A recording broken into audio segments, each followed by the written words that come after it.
vocês. Eu sou do segundo M1 e vou falar sobre Francis Bacon. Francis Bacon foi um político, filósofo empirista, cientista, ensaísta inglês, barão de Verlun e visconde de Saint Alban. Ele nasceu em 22 de janeiro de 1561 e veio a falecer 9 de abril de 1626. Como filósofo, ele foi muito importante na defesa do uso do método científico, empirismo. Defendia que a obtenção dos fatos verdadeiros se dava através da observação e experimentação. Ele foi importante na formulação das teorias que fundamentaram a ciência moderna, e ele é considerado o pai do método experimental. Francis Bacon era da família de Londrina de Posses. Sua educação foi voltada para a carreira política. Com apenas 12 anos, Bacon ingressou no Trinity College da Universidade de Cambridge, marcando a excelência de sua educação. Pela mesma instituição passaram Isaac Newton, Charles Dawes, Alan Turing e outros nomes da ciência contemporânea ocidental. Com 23 anos, Bacon foi eleito para o parlamento via eleição como deputado da Câmara dos Comuns. Além da ocupação de cargo político, trabalhou durante o resto da vida para a coroa britânica como funcionário público, ocupando vários cargos diferentes, chegando a ocupar posições nobres por conta de sua herança, tornando-se barão e visconde. Entre 1621, Bacon foi exonerado por conta da condenação por corrupção. Bacon sempre foi curioso em relação às ciências da natureza.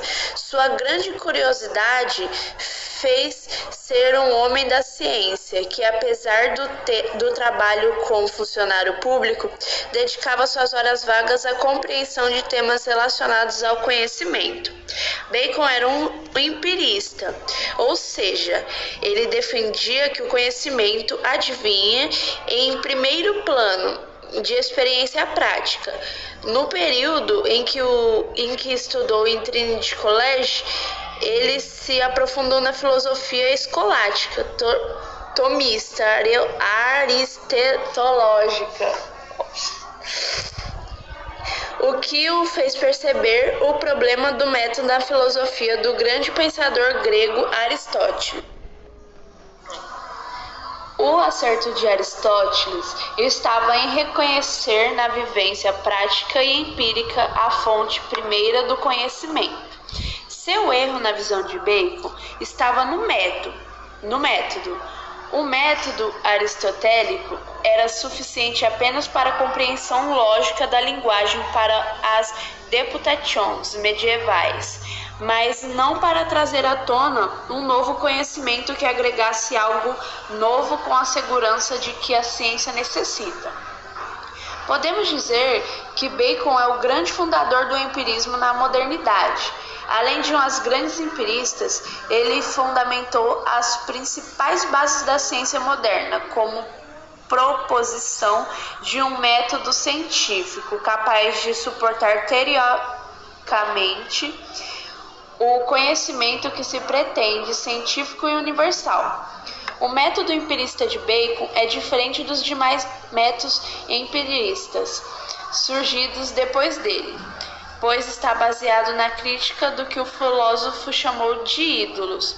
Os ídolos são elementos da vivência cotidiana empírica que atrapalham a aquisição de conhecimentos verdadeiros. Para saber mais dessa obra corrente filósofa, leia Empirismo. A teoria filósofa empirista de Francis Bacon está assentada no que o pensador chamou de crítica dos ídolos, ou teoria dos ídolos. Antes de falarmos da teoria dos ídolos, é necessário entender como Bacon via a distinção entre os tipos de conhecimentos científicos e filosóficos.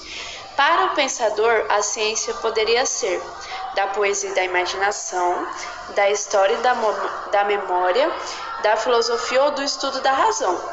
A filosofia pode ser, por sua vez, uma filosofia da natureza, caso tentasse de temas como as ciências, a lógica e a metafísica, ou antropológica, caso tentasse de temas relacionados àquilo que apenas o ser humano faz em seu convívio, política e ética. A teoria dos ídolos é a ciência do conhecimento científico para Bacon. São ferramentas que o ser humano dispõe para dominar a natureza. Por isso, elas devem dar ao ser humano a posição de domínio. Neste sentido, a ciência antiga, embasa nas teorias aristotélicas, deve ser substituída por algo que garanta tal domínio humano. Para isso, é necessário reconhecer aquilo que se coloca como um estrave.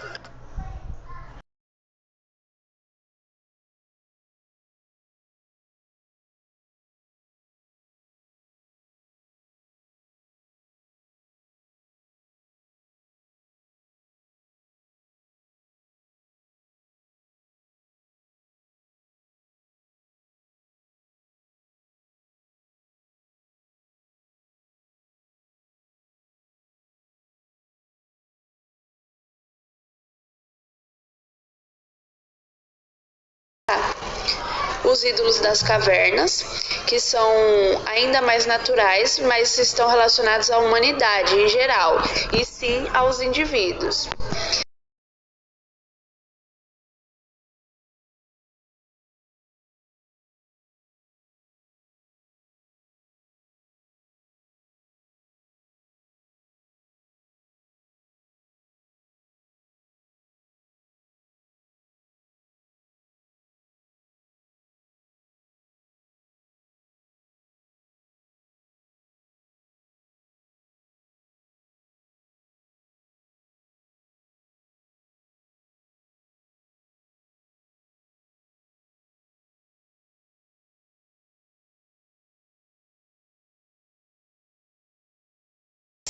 A grande teatro humano das tradições, dos costumes, do respeito à autoridade, etc.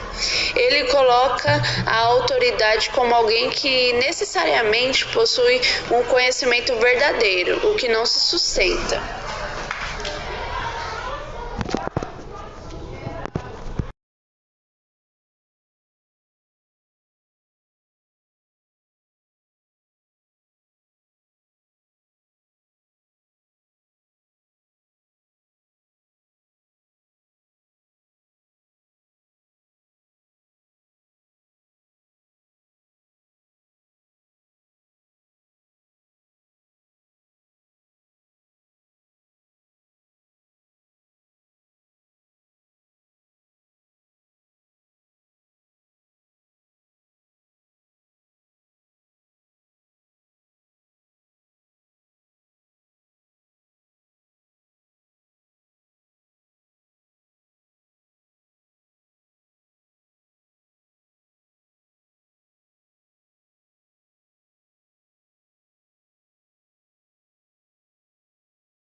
História natural.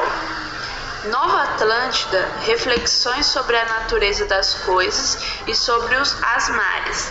São os escritos que foram acrescentados posteriormente ao plano da Instauration Magna.